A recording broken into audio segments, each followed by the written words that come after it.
Lo dijo en la primera hora. Susana Morán está con nosotros, colega periodista de Plan B. Hola Susana, bienvenida, buen día. Muy buenos días, Fabricio. Muchísimas gracias por la invitación. Gracias a Susana Morán, junto a Belkis Sánchez vamos a generar este diálogo con la colega.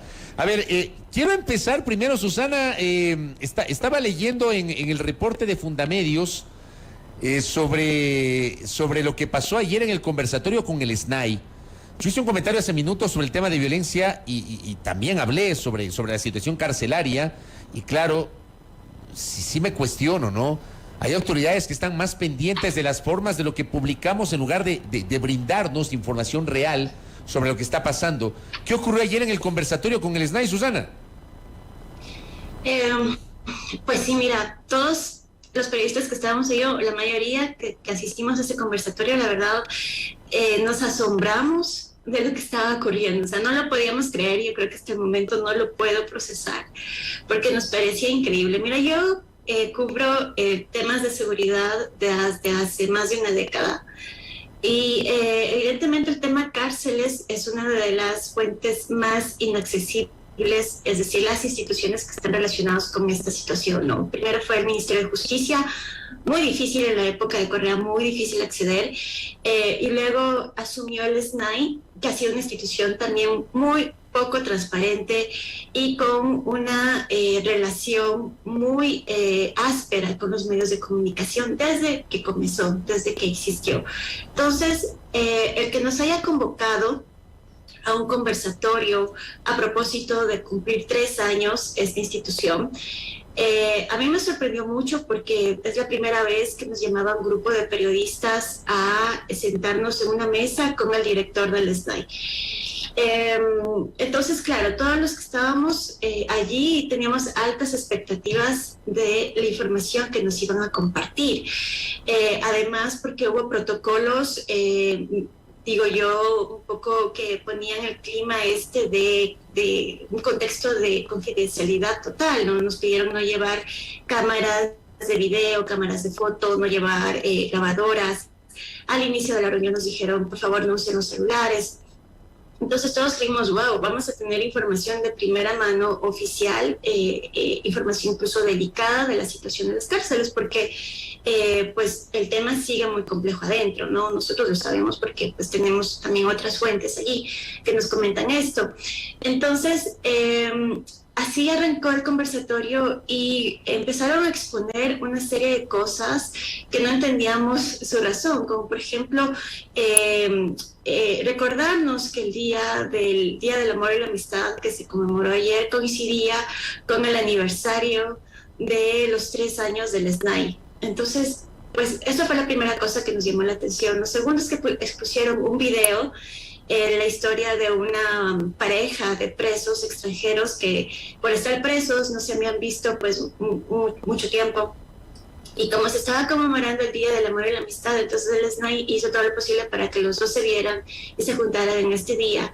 Entonces todo esto medio de una iniciativa que ellos llamaron Gestores de la Paz, para poder hablar bien de las otras cosas que suceden en la cárcel, como el amor, ¿no es cierto? Y que esas cosas deberían humanizar, o deberíamos ver esos elementos también, esas situaciones también, porque en las cárceles no son bodegas de carne, nos decían ellos, sino también espacios donde hay gente real y que está pasando por circunstancias, y que los medios de comunicación deberíamos también asumir esa perspectiva, ¿no? Entonces luego en el conversatorio estuvo una criminóloga colombiana que se llama Claudia Garzón. La primera vez que la vemos y que sabemos de ella, y después pues no sabíamos qué hacía ella ahí. Luego me confirmaron que había sido una invitada del SNAI, que por su experiencia penitenciaria en Colombia había sido traída para escuchar a los medios de comunicación. Entonces, esa es la cosa que me llamó la atención. ¿Qué cosas nos tienen que a nosotros escuchar? Cuando más bien es todo lo contrario. Nosotros estábamos ahí para escuchar a las autoridades y que nos cuenten al fin, de manera directa y oficial, lo que está sucediendo en las cárceles. Susana, yo te pregunto, con esto que nos estás explicando, las autoridades del SNAI, por ejemplo, y quiero enlazar con la situación de inseguridad que estamos viviendo.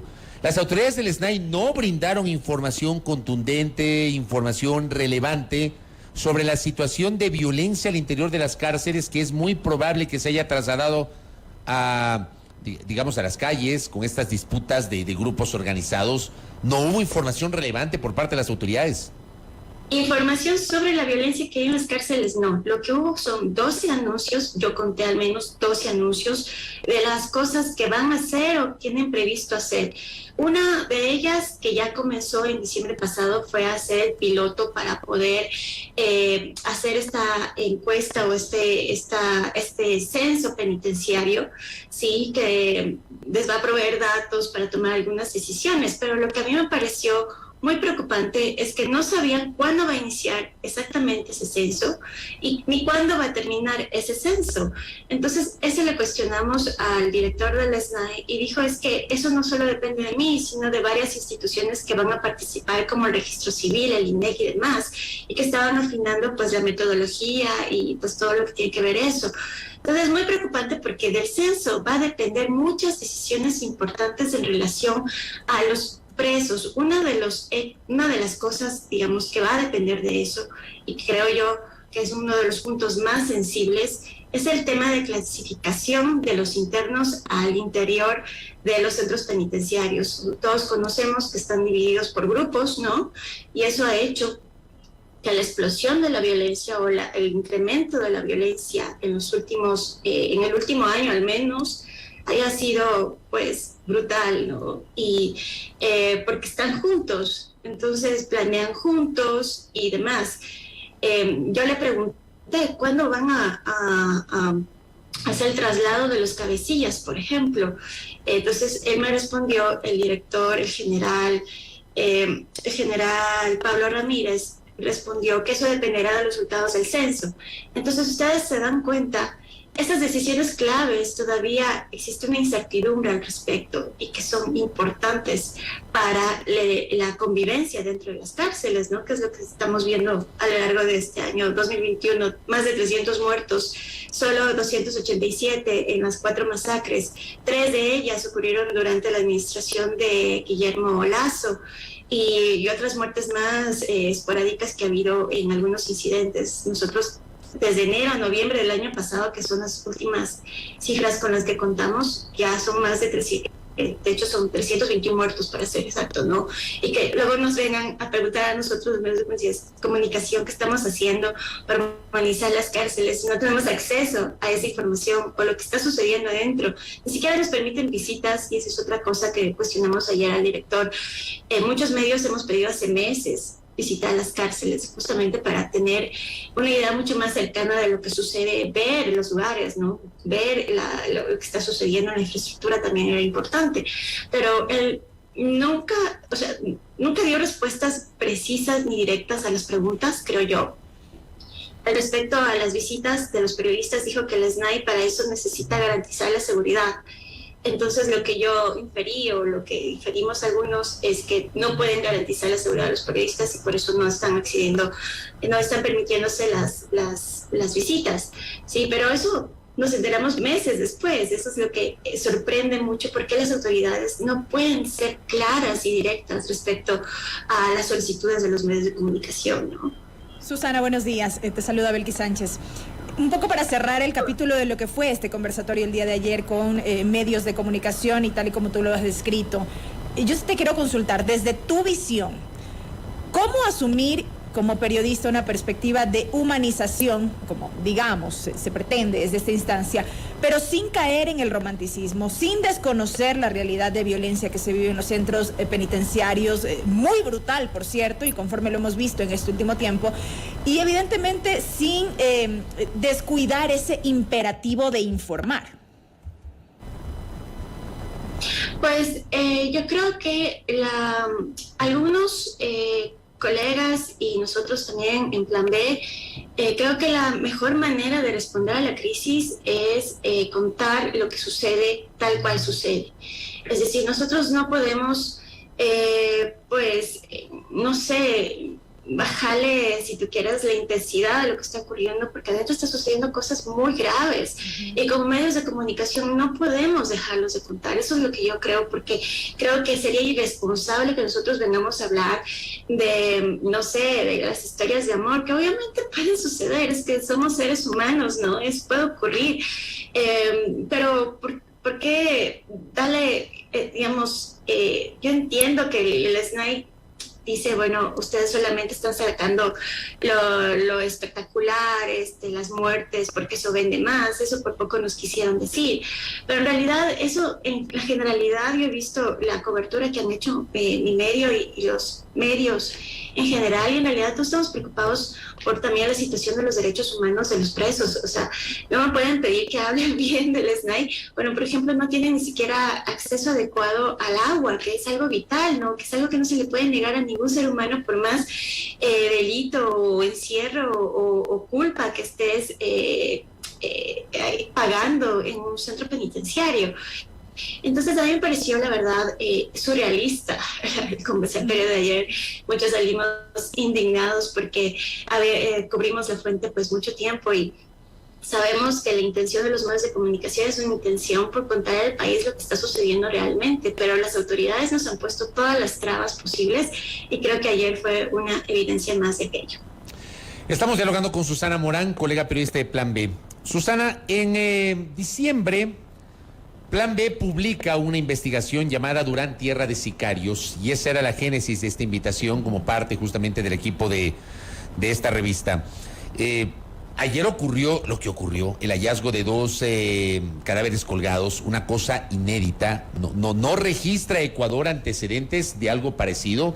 He leído en todo lado que no hay antecedentes de una situación similar en el Ecuador, de exhibir cadáveres, como ha ocurrido, por ejemplo, en México, y de hecho hoy el Universo trae a colación esta práctica que se ha hecho habitual en ciertas ciudades o estados mexicanos dentro de la disputa de bandas o de grupos de crimen organizados, ¿no?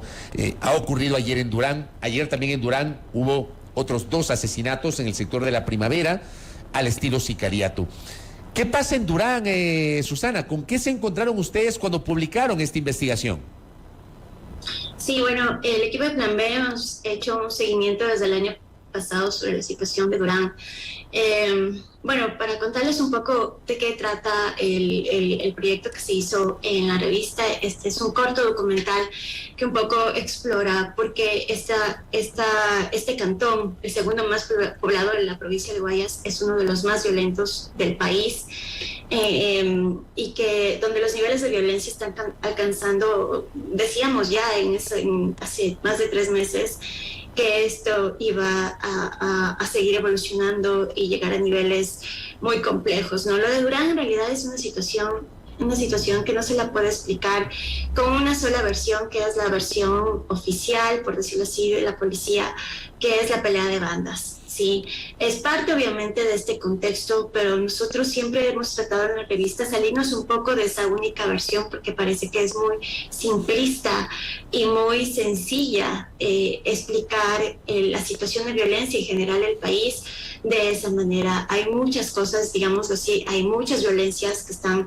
sucediendo al mismo tiempo, hay muchas capas que se están fracturando y que hacen que en ciertos momentos como lo de ayer suceda, ¿no? Una de esas digamos, complejidades que existen en Durán es que no solamente podemos hablar de un solo tipo de delito, es decir, geográficamente Durán tiene, digamos, por decirlo así, la maldición de estar cerca al puerto marítimo, de ser un paso obligado por su ubicación geográfica, ¿no? Porque está cerca al estero que da que entra al puerto, por donde entra y sale, ¿no es cierto?, las embarcaciones, que como todos sabemos es el mayor punto de salida de la droga de este país. Si hay por un lugar donde sale la droga y por lo menos han calificado como la carretera o autopista de la droga a nivel mundial, es justamente por el puerto de Guayaquil, hay que decirlo, y por todos sus puertos, porque no solamente hay uno, hay varios, algunos son, de hecho, casi todos son concesionados, ¿no? Incluso el puerto nuevo de Pozorja, que tiene poco tiempo de de haberse inaugurado ya tiene un problema muy grave de ser infectado, de sus cargas ser infectadas con droga, ¿no? Entonces, es una zona muy estratégica y evidentemente es una zona de disputa, eso nadie lo niega. Pero ¿por qué allí la situación es mucho más compleja y más violenta, digamos, que en otros lados? Es porque allí históricamente es una población que ha estado, digámoslo así, a la merced de varias mafias, ¿sí? De hecho, esas primeras mafias que llegaron, que tienen que ver con el tráfico de tierras. Ayer justamente publicamos una investigación que profundiza sobre el tema del tráfico de tierras en Durán como un punto inicial. Sí, esto no es reciente, no es que Durán de la noche a la mañana tenemos 2 cuerpos colgados. Esto lleva décadas de evolución y que uno de los puntos importantes es el tráfico de tierras y las mafias que estaban relacionadas a este delito. Entonces, evidentemente, un sector donde ya hay este contexto propicio, ¿no? Llega y aumenta pues ya el narcotráfico que se viene, que se intensifica, yo creo que no los últimos 10, 12 años, sí, es como que empieza a incrementar el tráfico, el narcotráfico, mejor dicho, desde esta zona. Entonces, para un lugar que ya tenía estos grupos armados, estos aparatos armados, porque obviamente el tráfico de tierras no se hace a las buenas, ¿no? Se hace obligada a la gente, se le obliga, incluso pues ayer si ustedes pueden ir al reportaje de Plan B, se cuenta cómo funciona, ¿no? Entonces son tierras que venden a una persona y si la persona no logra acercarlas, miren ustedes cómo es el fenómeno, no logra acercarlas, poner sus herramientas, vienen estos grupos y te quitan el pedazo de tierra que no lo tienes ocupado y lo vuelven a revender. Y otras personas pues entregan la plata, no saben a quién, y hay la historia, el testimonio de un habitante que dice que fue a pedir ayuda al municipio porque no quería perder los $6,000 que había entregado un traficante de tierras. Y le dice, estás con ese problema, vaya acá en la oficina acá de la alcaldía. Y de pronto llega allá y había unas personas que ella no logra identificar muy bien los nombres, pero estas personas le volvieron a pedir plata para que no pierda su predio. Es decir, las estructuras delictivas están más arraigadas de lo que nosotros estamos viéndolo. No es solo una cuestión de bandas violentas de las calles, sino que ya está dentro del aparato estatal. Esto es lo que nosotros estamos evidenciando en el reportaje de ayer, algo que está muy, muy ya impregnado, digámoslo así, y que uno pues los resultados son visibles, una ciudad que no tiene servicios básicos, ni alcantarillado, ni agua, porque obviamente está todo copado por el tema del tráfico, los asentamientos irregulares, ¿no? Que quienes terminan siendo las víctimas son las personas las que terminan pagando por toda esta ausencia total del Estado, o diría yo, incluso cómplice del Estado en general, sobre esta situación, ¿no? Tenemos Susana, ¿tenemos alguna referencia de desde cuándo o durante cuántos años ha ocurrido este abandono que ha desembocado justamente en que Durán, como Plan B lo definió en diciembre, se haya convertido en una tierra de sicarios? Pues no existe como una fecha exacta, ¿no? Es difícil establecerlo, pero al menos las personas, los habitantes, creen que es un par de décadas, sí. La historia de Durán ha sido justamente, nació con el tema del tráfico de tierras, las migraciones que llegaban a Guayaquil, luego llegaron a Durán, que está a apenas 20 minutos de Guayaquil, ¿no? Y ocurrió lo mismo que Guayaquil. Ustedes ven que las zonas más conflictivas, más violentas, lamentablemente también son asentamientos regulares. Es como que se traspasó, digamos, nada más el fenómeno a un cantón aledaño, que en este caso es Durán. Entonces, están las mafias de tierras, eso es lo que nosotros hemos publicado. Están las mafias del agua, que a nosotros nos parece algo inconcebible en esta época, porque miren, Durán es una zona que está en medio de la urbanidad, ¿sí? Estamos con Guayaquil a 15 minutos, una de las ciudades más grandes del país, ¿no es cierto? Ciudad incluso económicamente fundamental en la economía del país. Y al lado tenemos esta zona muy complicada que se llama Durán, que es como una isla en la que, o sea, no creo que el resto de la provincia de Guayas no tenga los mismos problemas, lo hay, pero en Durán se concentra una serie de fenómenos y que en esas poblaciones tan empobrecidas y además hay que sumar el contexto de la pandemia. Nosotros estamos viviendo estos niveles de violencia también por la pandemia, porque la pandemia hizo que esto se acelere enormemente. La situación de pobreza, la falta de trabajo, es decir, la gente ha tenido, lamentablemente sobre todo la juventud, ha tenido que vivir estos contextos y empezar a sobrevivir en estos contextos. ¿Y cómo lo hacen? Pues justamente, lamentablemente, pues siendo captadas por estas bandas que les ofrecen lo que el Estado no les ofrece. Sí, hay que decirlo así. De hecho, en las bandas se tratan de hermanos y hermanas, porque en realidad se apoyan y hay este clima de familia incluso, ¿no? Que las vuelve tan impenetrables y tan fuertes al mismo tiempo. Y es porque son jóvenes, son niños que crecieron en contextos de absoluta violencia, porque vieron que era normal que te quiten tierras, que era normal que no te den agua, que era normal que no puedas acceder a la educación. Normal. Entonces, ser víctimas de todo tipo de violencia, como señalan ustedes allí en el reportaje, inclusive de los mismos tanqueros, decían los ciudadanos. Exactamente, imagínate, hasta los tanqueros les dan violencia porque les cobran $1.25, lo cual es un precio absurdo para el contexto, que para nosotros diríamos, no, solo es $1.25, para las familias tienen que pagar por 40 veces un tanquero y llenarlo varias veces, porque obviamente un tanque no alcanza para una familia de 5 personas, entonces tienen que llenarlo diariamente y terminan pagando $40-50 mensuales por agua. ¿Qué familia en Quito paga eso? Sí, ni las familias más acaudaladas estoy seguro que no llegan a pagar tanto por agua. ¿Y en Durán sí? Sí, sin duda.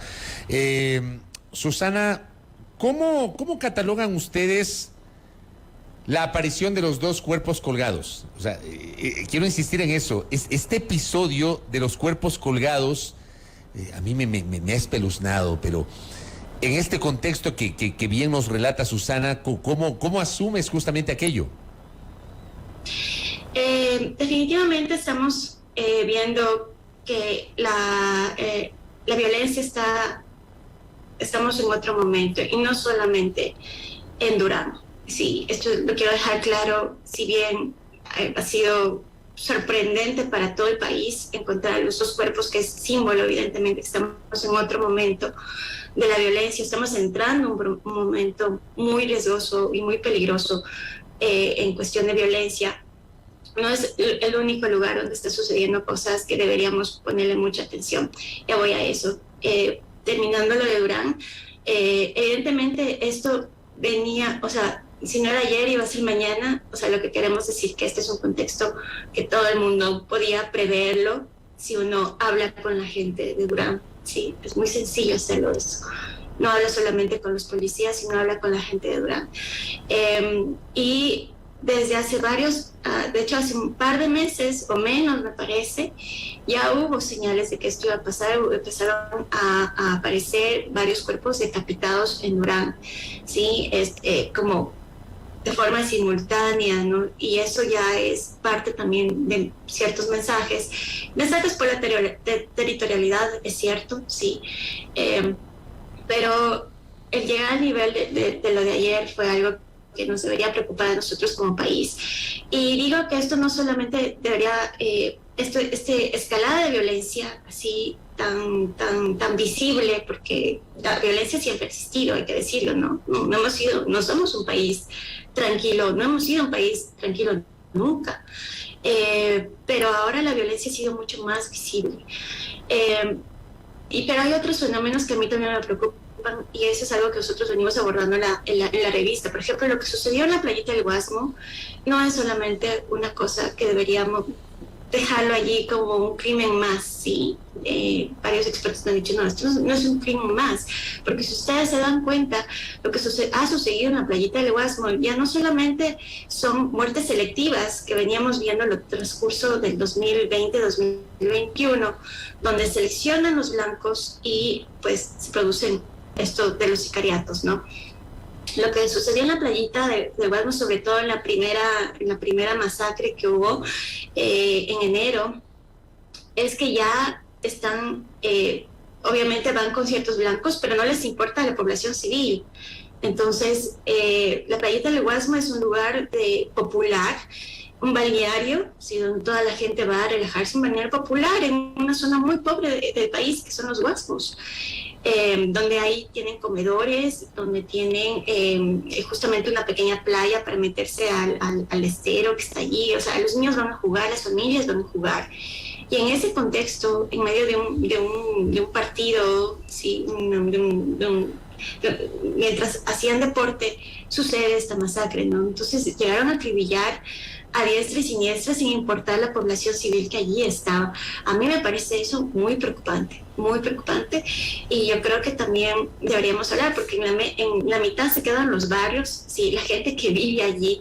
No podemos llegar a pensar que toda la gente ahí es violenta en absoluto. Ellos les ha tocado convivir con estos grupos, los conocen porque son gente incluso parte del barrio. Nosotros hemos tratado de hablar con los líderes, muchas veces se niegan, es que no tienen idea del miedo, del terror de la gente hablar de esto, y yo les entiendo completamente. Por eso nosotros siempre cuidamos a nuestras fuentes, porque eso es lo mínimo que podemos hacer por ellos. Y esto es una situación, y lo otro es Lago Agrio. Sí, esto es un fenómeno que como que pasó así desapercibido. Bueno, captó la atención, pero no, ahí está pasando otra situación. Hablé también con la gente, con la población, porque yo creo que en situaciones de violencia, sí, la policía, pero más importante es hablar con la gente. Entonces, ellos me contaban que lo que pasó en el Lago Agrio, que ustedes recuerdan que fueron una serie de matanzas, casi de forma simultánea, en la madrugada y noche de 2 días en enero, y convirtió a esta zona en el mes más violento también de hace 20 años, porque la gente no recuerda haber pasado por estos episodios, o los asemeja a lo que pasó hace 20 años cuando inició Plan Colombia, cuando ustedes recuerdan que el gobierno colombiano pues quiso entrar a un periodo de paz, pero en realidad entró un periodo de guerra directo con las guerrillas, y se calentó muchísimo estas zonas, ¿no? Y Lago Agrio pues está cerca del Putumayo, que ha sido uno de los lugares donde ha estado históricamente la guerrilla, ¿no? Sí. Entonces, lo que pasó en Lago Agrio es que ingresaron grupos armados con armamento bélico, o sea, de guerra, es decir, armamento que lo usan las fuerzas regulares de los países, específicamente Ecuador y Colombia. Y hubo estas series de matanzas que tienen a la población del Lago Agrio absolutamente aterrorizada, ¿no? Entonces, lo que estamos viendo es que en varias zonas del país la situación de la violencia se está incrementando y se está acelerando, y rápidamente está mutando, ¿no? Está siendo más violenta, y a mí lo que me preocupa es que la población civil está quedando en la mitad. Sí, ese termina siendo lo más preocupante. ¿Qué pasa con nosotros como sociedad? Susana, gracias por estos minutos. Siempre interesante conversar contigo y obviamente abordar estos temas de seguridad en los cuales tú te has especializado y estás obviamente en el día a día. Gracias, querida Susana, por esta entrevista. Un abrazo. Muchas gracias a ustedes dos por el espacio. Siempre un gusto estar aquí. Gracias a Susana Morán, periodista de Plan B, hablando sobre los temas de seguridad e inseguridad. Justamente abordábamos con Susana y empezamos hablando del tema del SNAI. Ayer estuvo en este conversatorio vergonzoso, que sí debería ameritar una explicación por parte de la organización de este encuentro con los periodistas. Y por otra parte, pues, esta investigación publicada por Plan B en diciembre, que daba cuenta ya de Durán como una suerte de tierra de sicarios, para el análisis y la discusión. Primera plana. Todas las noticias, todas las voces.